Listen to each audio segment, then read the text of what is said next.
So welcome to this last session of the conference. You earned the Medal of Honor for staying that long, but be assured it's worth it.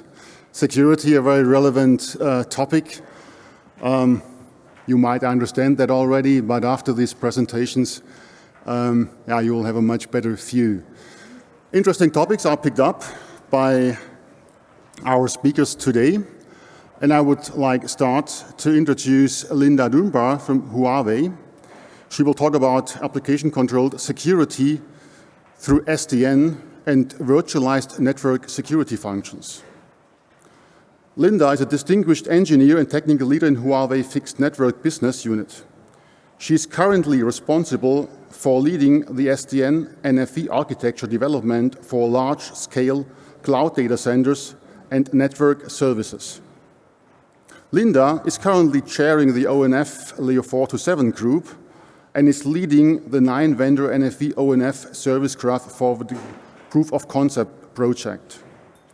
Linda is also actively contributing to IETF SFC, NVO3, Drill, Into Area, and Opera. She serves as the IET Ops Area Directorate and the Secretary to IETF TSV Area. In the past, she had been a co-chair to IETF ARMED and was actively contributing to IEEE 802 MEF OIF. Linda has worked for Huawei, Cisco, Nortel, Fujitsu, with responsibility ranging from product planning to product development over the last 20 years. Welcome, Linda. We are very excited to hear your talk. Thank you very much. Okay, so today I'm going to talk about application-defined end-to-end security through NFV and SDN. So welcome to the interconnected world, right? Today, billions of devices are interconnected. By 2020, we're going to have 100 billion devices to be interconnected. So a network has done a great job to interconnect everything together. So the next thing, actually today, many customers, many clients, they want their virtual networks. And as you can see by this morning's discussion, like many service providers already provide the portal for clients to create their own network. Amazon AWS. So there's a strange noise if you move around. This will work better. Thank you. Also, the service provider providing portals, you can go to many providers to create your own virtual network. And those virtual networks are defined by the client, defined by the application, can be automated, and they're all overlaid to the common infrastructure, which can consist of routers, switches, network functions, both virtual and physical. So the biggest thing about virtualized network, or what you call sliced network, is security. Now we can all interconnect it, right? We can all interconnect it. So we all know that security is a big, big subject, right? We have authentication, including your login, your identity, your basically authorize the privilege. And also another thing is to prevent other people or other client or other entity to intercept your message. That's what we have, encryption. And there's another one is to prevent unwanted attacks. There are many kinds of unwanted attacks today. And some of the attack can be in there for very long time before you even recognize them, right? For example, the Sony breach, right? The company itself didn't even know about this attack until a year later or 2 years later, their employees' salary being published, their employees' social security being published. Then they realize, oh, something must be happening in our network. Then they start to check. They don't even know the full story yet. And with Internet of Things coming, you can very easily buy an Internet of Things cheaply, right?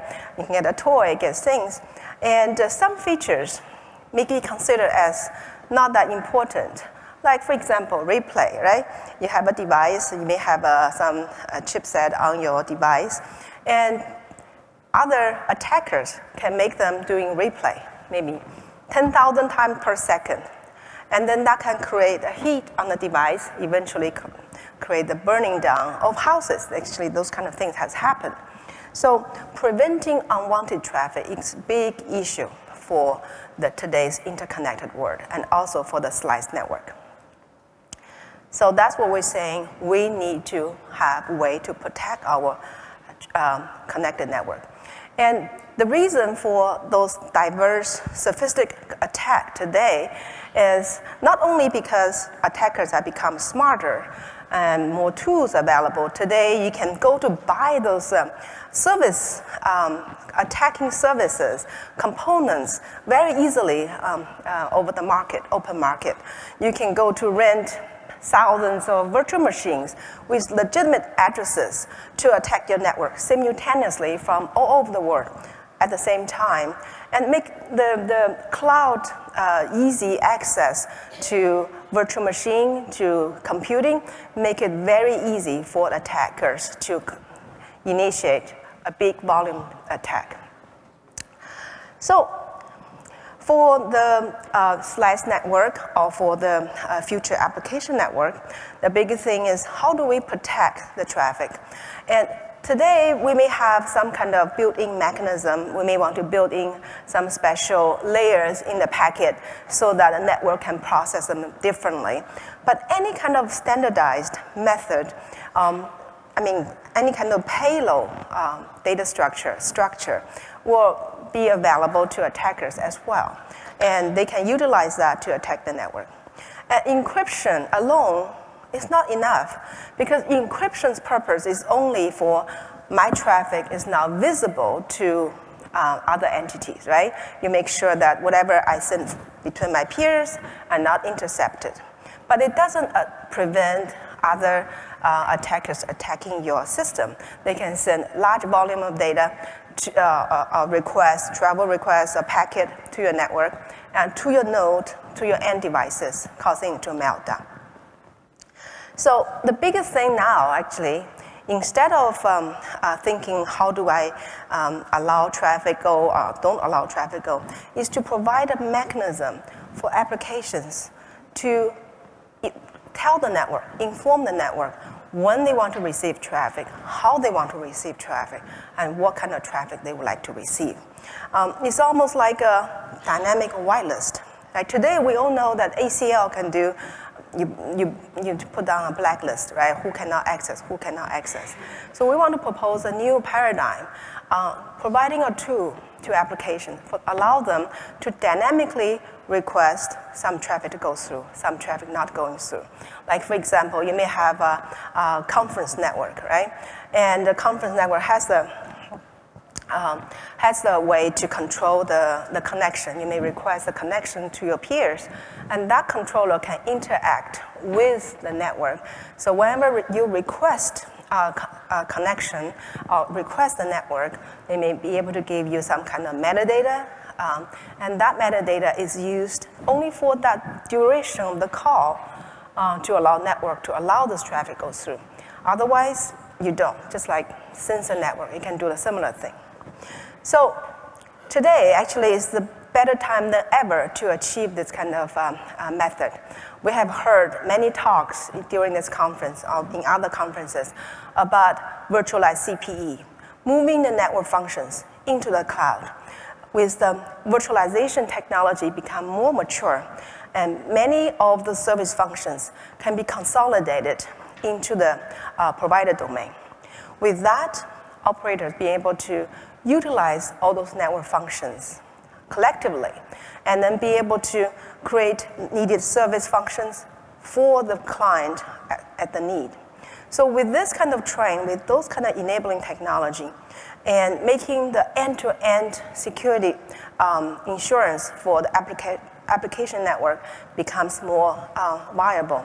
So what we want to see is like basically allow the application controller to interact with the network through the SDN controller to dynamically enforce certain traffic to go through, certain traffic not to go through. It's almost like today when you go to using the web to access your bank account, right? And many banks has to give you a dynamic code for you to use to access. Once you log in, that code becomes invalid. So the similar method, if we impose into network, will allow those application network, the slice network, to determine when the traffic they want to receive and what traffic they want to receive. So with this technology and with the virtualization and SDN, we'll be able to enable the network collectively to mitigate the threat, right? So instead of single device, you have firewall, you have IPS, they all have limited capacity, and you may put in one place, but today's attack can come from many different places. So with this kind of paradigm, we will allow network devices, both virtual and physical, being able to monitor traffic, monitor the threat, and then they can report the suspicious behavior, either some traffic being way over the anticipated amount, or certain source addresses, or maybe even addresses, maybe packet or traffic with fixed packet size have some potential threat. All those can be reported to the analytic tool. And in IETF, recently there was a new working group started called DOTS.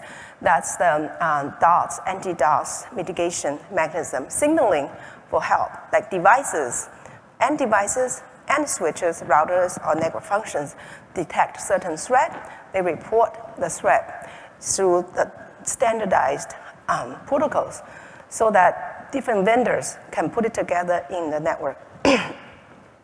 Report to the analytic tool, and then those two can generate proper policy for the network so that those threats can be guarded at the edge of the network so that your device, your end device, won't be able to face all those large amount of attack, make you not be able to be functioning properly. And a similar method can be utilized in the cloud data center. In cloud data center, we have, you can rent like virtual machines, you can rent virtual load balance, virtual routers, and many virtual entities to form your own network. And very important thing is being able to have those kind of detection mechanism, and then through your analytic tool, be able to push down the current policy. We're not talking about manual configuration of the policies. Current policy to the network security functions in the data center. And here's an example of the video conference network. And in today, we have heard many places talking about information-centric network, meaning your entities, whether being sensor network, whether being video conference network, you form your own network, and you can create your own protocols to interchange with each other.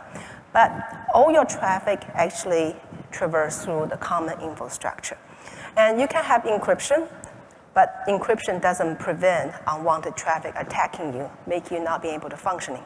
So with this application-defined security, allow the video controller to interface with the SDN controller with a standardized interface so that they can request certain traffic to pass through to the network.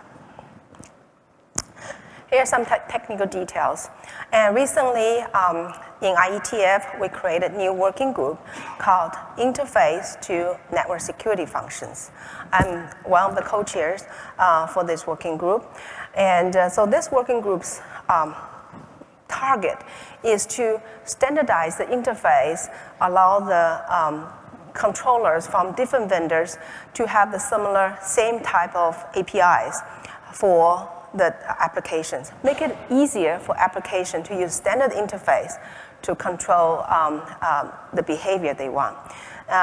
So we call service layer interface. That's basically is like human-based language interface with either controllers, application controllers, or maybe even a web portal provided by a third party. Another part of work we do is called capability layer interface. And today, like I talked yesterday about proof of concept of service function chaining, we have noticed that service function Even a simple one, everybody's familiar with firewall, right? Simple service function, a simple same function like permit, deny. Every vendor have different ways to configure it. Somebody call allow, somebody call permit, somebody call something else. So make it very difficult for network operator, even though you may have large number of virtualized function at your disposal. You can utilize them whatever you want. You can use service function chain to chain them together for your customer demand. But then here comes to a picture of, okay, your function today, this function chain coming from vendor A, tomorrow the function chain, the virtualized virtual function coming from another vendor, vendor B. And then the command to them are all different. Even though many vendors today, many vendors provide a plugin for the operator. Say, hey, you can use my plugin to control me. But the plugin interface is different. Imagine if you are an operator, you have to employ all those plugins to control the network, even with OpenStack Neutron, all different plugins. So that's why in IETF, we want to standardize those interface, and we want to use YAML model to describe the data model and make all the vendors to implement, support the common interface. And then the third part is really the security part of how do you authenticate the third party, right? Now SDN controller allow application controller to access them, allow client to access them. And then how do you authenticate a remote entity is a legitimate one. And of course, there are lots of available technologies for TSL, SSL, SSH, for authentication, for enhanced, the link is secure. But still, you require the remote identification. That's why in EU project, there's a secure project. They proposed some mechanism to our working group, I2NSF, how to do the remote attestation on the virtual NFVs. Another issue is, okay, your virtual network, you may move, right? Today, people's network is no longer a fixed VPN. Your virtual network actually moved. Today, you may access the network from one domain, and tomorrow maybe access from another domain. And your policy to your network, that policy has to be following your user. In BGP, we have those flow spec, allow the flow spec to be propagated to the upstream peers. But of course, you don't want that to apply to everybody. Otherwise, your network will oscillate dramatically. Here, okay, my time is almost over, so I'll just go through very quickly. In the IETF, for the service layer, we actually pretty much converge into event, condition, and action. Similar way as BGP flow spec, but the event will be more diverse for security events, and conditioning will be more diverse, and also the function, the action will be more diverse than the router. And here's the capability. Those are the very detailed how we want to standardize them. If you have input, please subscribe to the IETF I2NSF mailing list to express your opinion. I guess my time is over. So I have some slides on the demo we are doing, but I don't have time on that. And people can definitely come to the Huawei booth to look at them. Thank you very much. Thanks a lot, Linda. Yeah, coming to your booth might be a challenge, so your colleagues might already dismantle your booth, but I'm quite confident that if there are questions, they'll approach you and bring those questions up. If that's a very quick one, we can do while we change the presentation.